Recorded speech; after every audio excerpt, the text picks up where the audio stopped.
Seorang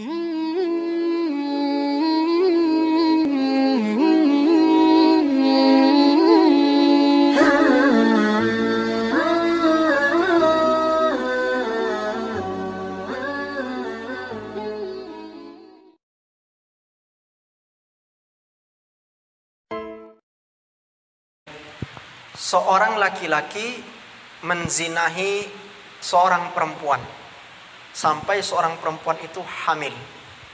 Yang pertama yang harus kamu tanyakan tadi, bagaimana jika seorang laki-laki itu menikahi perempuan yang sudah dia zinahi, yang dalam keadaan hamil? Itu pertanyaan pertama. Yang kedua, bagaimana status anaknya daripada anaknya yang dikandung oleh pasangan yang berzina tadi? Bagaimana status anaknya? Apakah nanti bisa dinasabkan kepada ayah biologisnya atau tidak? Atau bisa dinasabkan dengan ayah yang menikahi ibunya atau tidak? Nah, ini kaget pertanyaannya panjang ini. Masuk satu bab ini ya.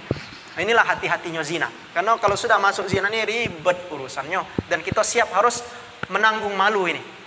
Tapi harus disampaikan ini. Baik, yang pertama dulu, bagaimana hukum seorang laki-laki yang menzinahi seorang perempuan, kemudian perempuannya hamil dan laki-laki itu bertanggung jawab dan menikahi perempuan yang hamil tersebut karena ia dizinahi. Ulama dalam mazhab kita Imam Syafi'i mengatakan sah pernikahan seorang laki-laki yang telah menzinahi perempuan dan perempuan itu kemudian hamil dan ia nikahi perempuan itu, sah pernikahannya dan boleh. Tidak usah khawatir di sini. Jadi sudah selesai ya. Sah pernikahan seorang laki-laki yang menzinahi pacarnya sampai pacarnya hamil. Dia nikah, dia tanggung jawab, pernikahannya sah, tidak masalah. Kemudian pertanyaan yang kedua, bagaimana status anaknya? Ketika sang ayah biologisnya sudah menikahi ibu kandungnya yang mengandungnya, bagaimana nasabnya kepada ayah biologisnya? Apakah dengan adanya pernikahan tersebut bisa dinasabkan kepada ayah biologisnya? Nah, di sini ulama berikhtilaf. Pendapat pertama ini dipegang oleh mazhab Hambali dan lain sebagainya, tidak sah, tidak bernasab kepada bapaknya. Ngapo? Karena nyoblos sebelum hari H.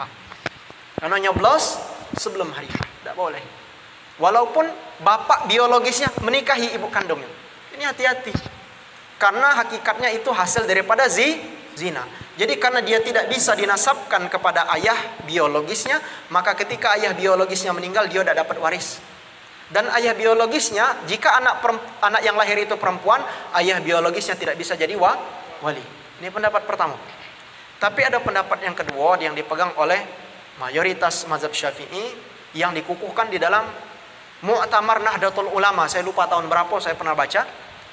Kalau ayah biologisnya tersebut menikahi ibu seorang wanita yang dihamilinya, ketika setelah dinikahkan anak tersebut lahir kurang dari 6 bulan setelah pernikahan bapak dan ibunya, maka anak itu bisa dinasabkan kepada ayahnya.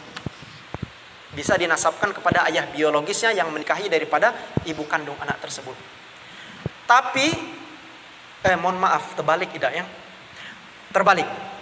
Kalau anak tersebut lahir, tolong simak kalimat kami. Kalau anak tersebut lahir kurang dari 6 bulan setelah pernikahan daripada ayah biologis dengan ibu kandungnya, maka anak tersebut tidak boleh dinasabkan kepada ayah biologisnya. Dia dinasabkan kepada ibunya. Ngapo? Kurang dari 6 bulan.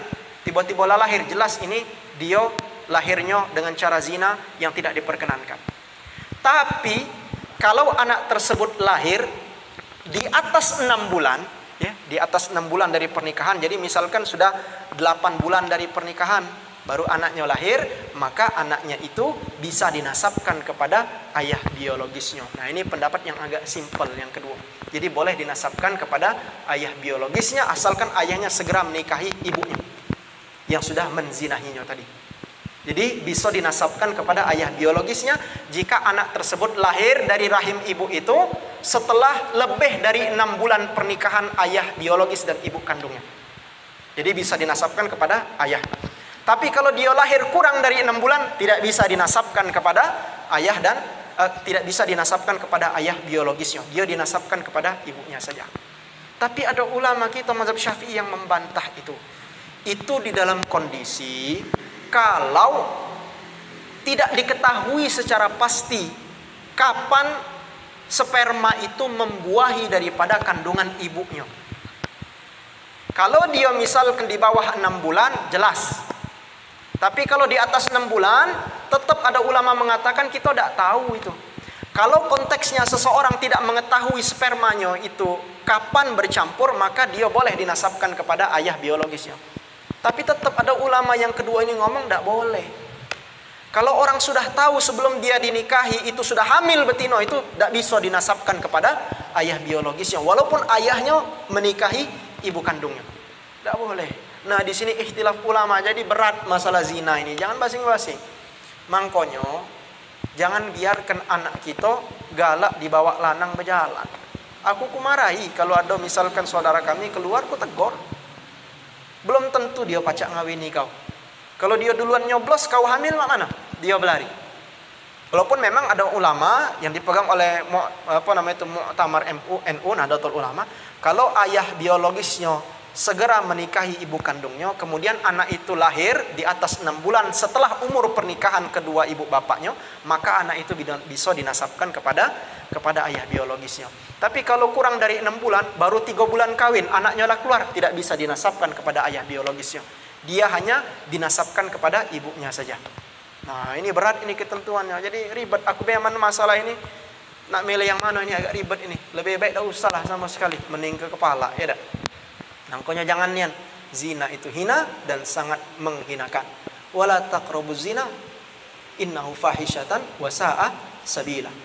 Janganlah kamu mendekati zina, karena sesungguhnya zina itu fahisyah, perbuatan yang keji dan hina, wa sa'a sabila, dan seburuk-buruk jalan yang ditempuh. Tak boleh mendekatinya, beda. Tak boleh dengan pacar berpeluk-pelukan di mobil, itu beda boleh. Apalagi sampai nyoblos sebelum hari H. Sabarlah dulu. Ada juga wong ini kekeliruan, sebelum hari H dia nak kawin nih, minggu depan dia nak nikah, nyoblos sudahlah nyoblos juga kita kal kawin minggu depan nyoblos dia. Menurut pendapat pertama tetap tak boleh, tidak bisa dinasabkan kepada ayah kandung. Mengapa? Karena dilahirkan dengan cara zina. Nah, ini banyak ragam pendapat ulama, ya. Yang ekstrim mengatakan kalau dia nyoblosnya sebelum hari H, manapun lahirnya kaget, dia tidak bisa dinasabkan kepada ayah biologisnya, walaupun ayah biologisnya menikahi ibu kandungnya, ibu yang melahirkan anak tersebut. Tapi ada pendapat yang agak legowo, kalau ayah biologisnya sempat menikahkan ibu atau wanita yang sedang hamil tersebut, kemudian anaknya lahir lebih dari 6 bulan setelah umur pernikahannya, maka anak yang lahir itu bisa dinasabkan kepada ayah biologisnya. Tapi kalau kurang dari 6 bulan sudah lahir, kita pun yang lain sudah curiga kan, kok baru 3 bulan nikah lah keluar metu anak, kan kita kan berpikir aneh kan. Maka hal tersebut, anak yang lahir itu tidak bisa dinasabkan kepada ayah biologisnya. Ini yang dipegang oleh mayoritas dalam mazhab Syafi'i, ya, termasuk yang dipegang oleh Nahdlatul Ulama di dalam muktamarnya. Saya lupa tahun berapa, kakek kami cek kembali. Demikian ya. La akhiru walhamdulillahi rabbil